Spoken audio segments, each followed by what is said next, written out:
Tonight, you are not preparing to sleep, you are preparing to plant something. Most men close their eyes and drift into whatever thoughts happen to follow them, never realizing that those final moments before sleep are shaping everything they will become. And so they remain the same, night after night.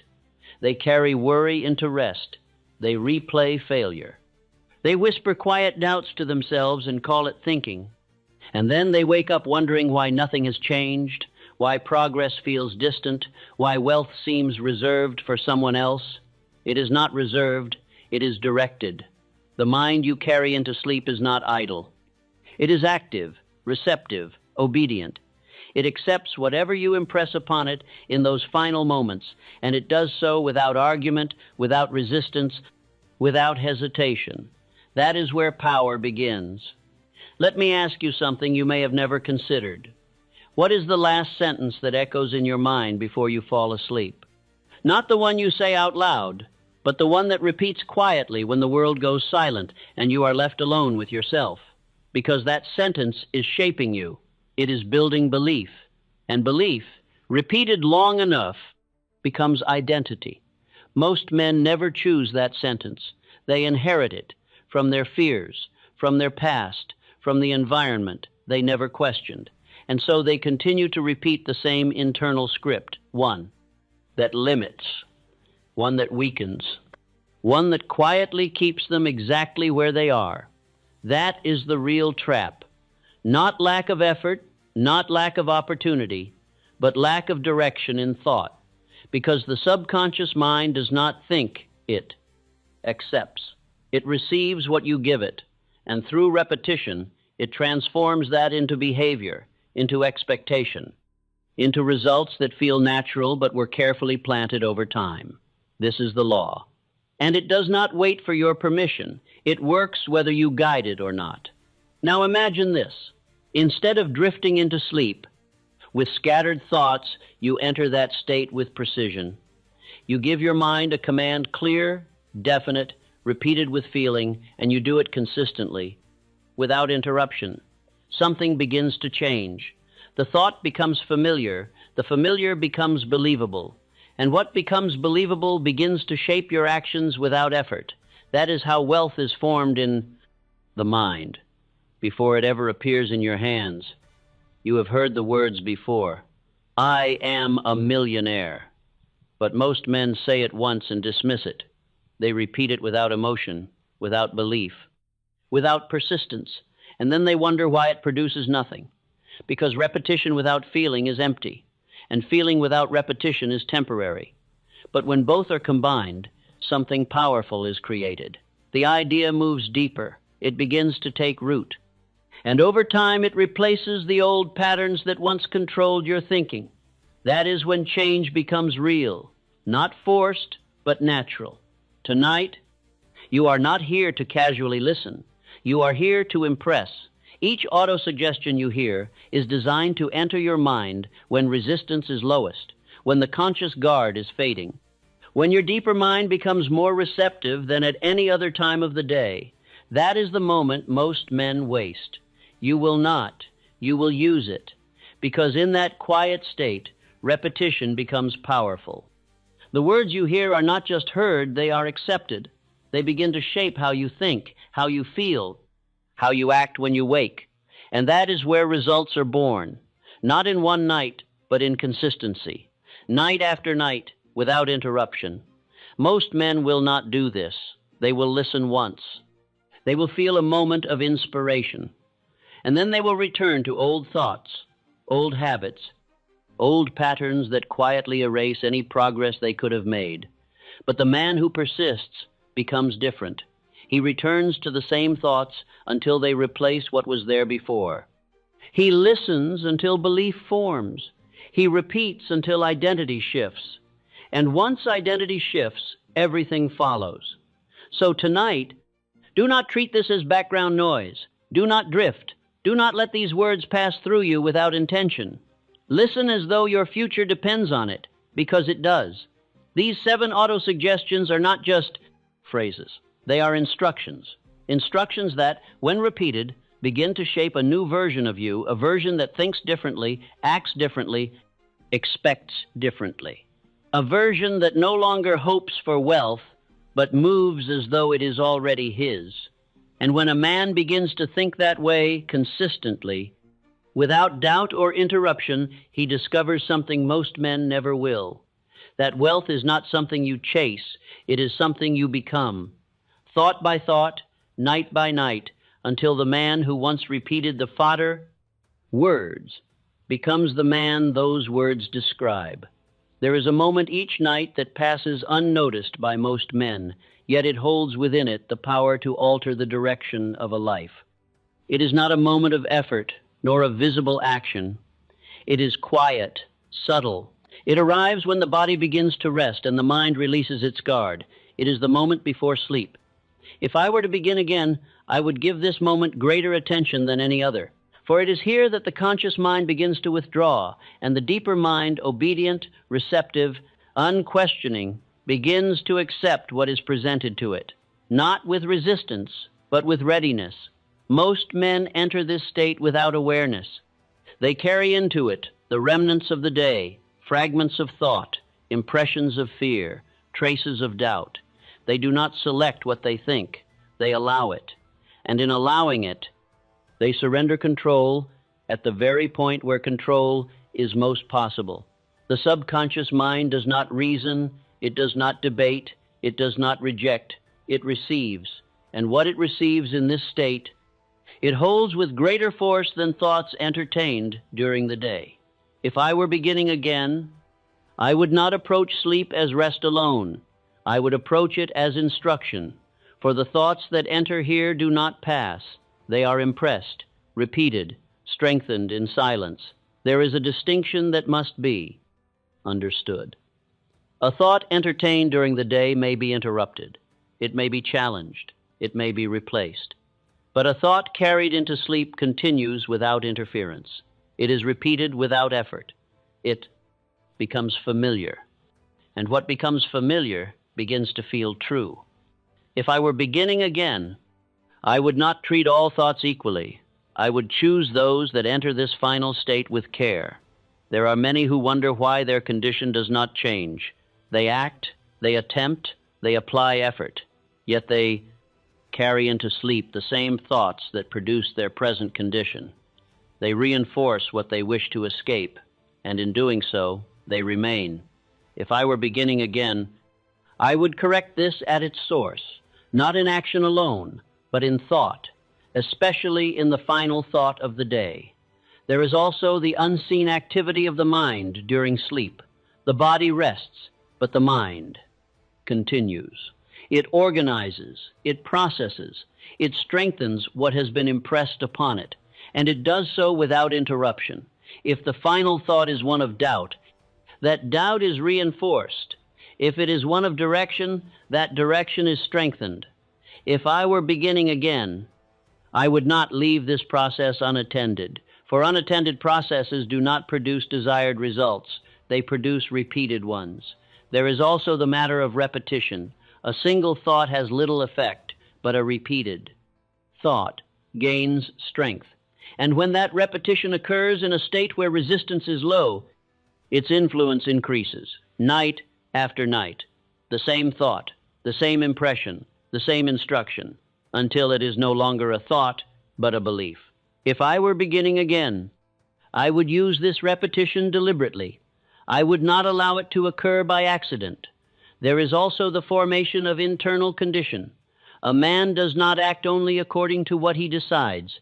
He acts according to what he believes.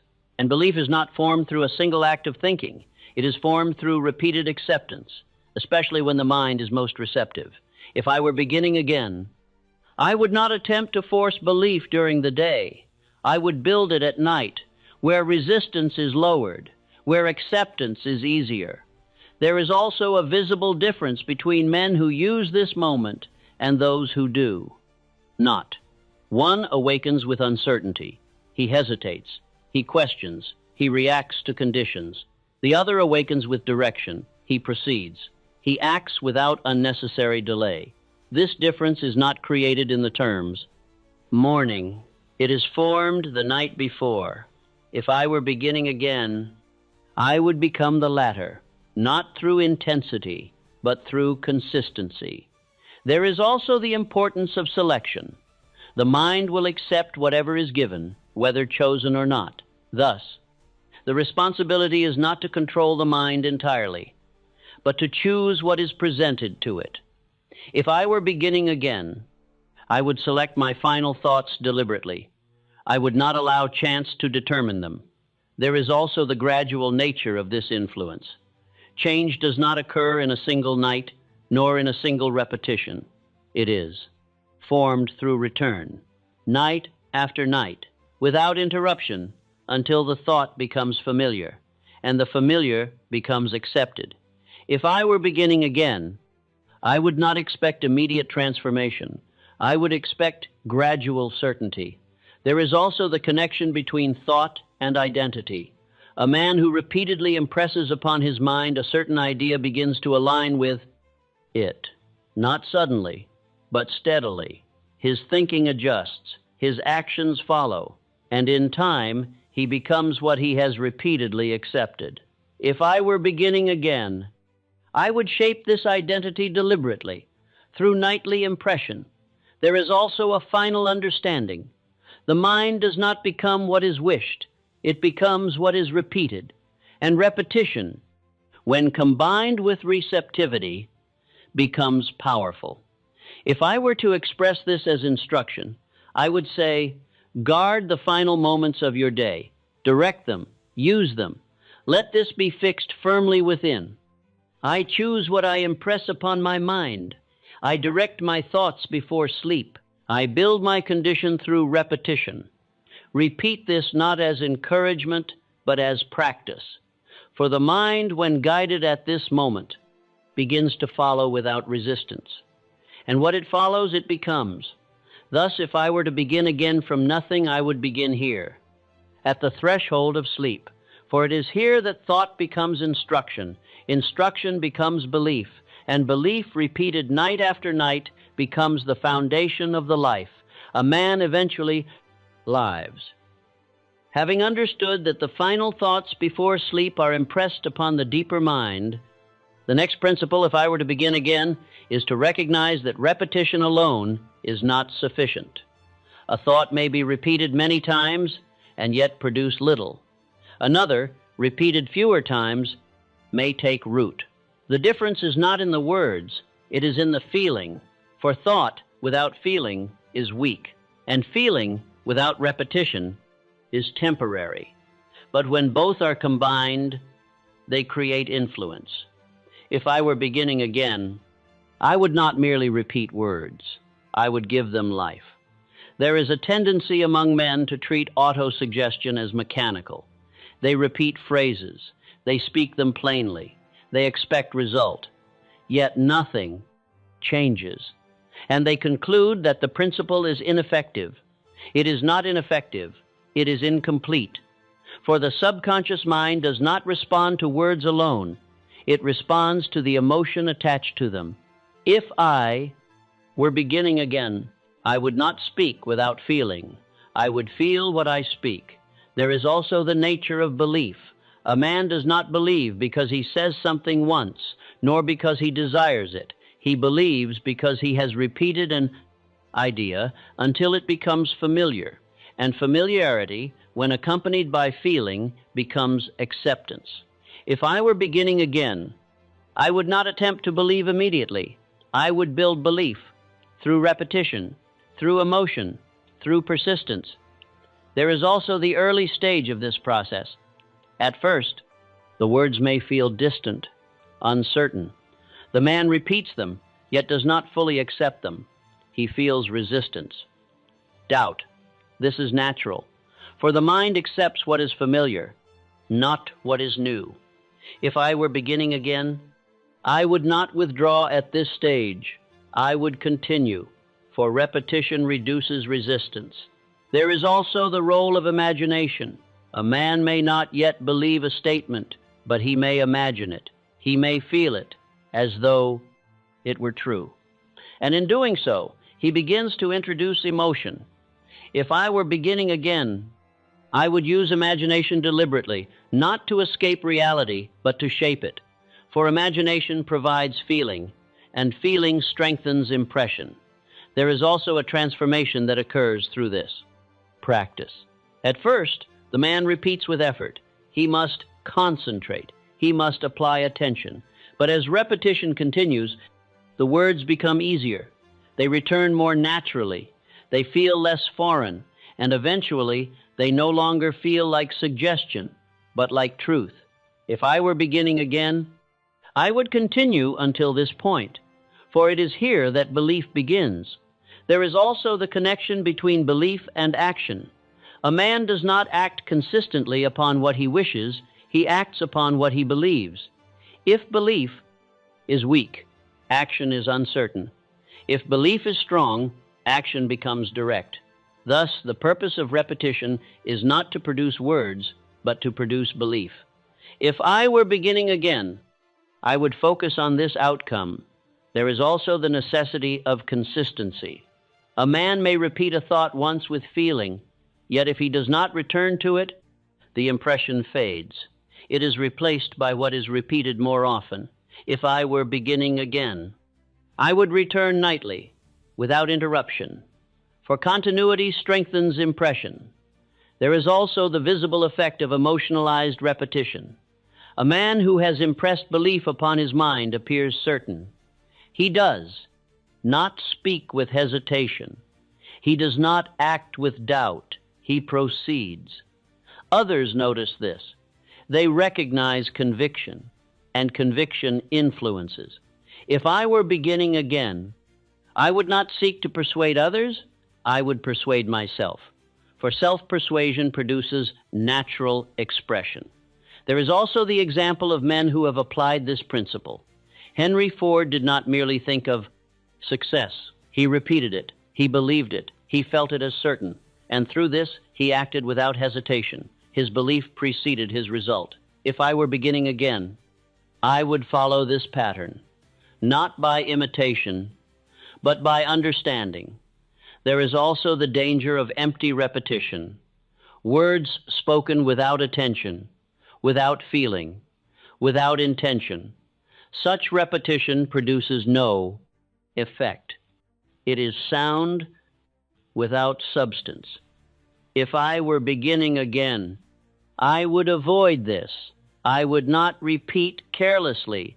I would repeat deliberately, with presence, with conviction. There is also the gradual strengthening of feeling. At first, emotion may be slight, but as repetition continues, it increases. The man begins to feel more certain, more aligned, and in this, belief deepens. If I were beginning again, I would allow this feeling to grow, not forcing it, but reinforcing it.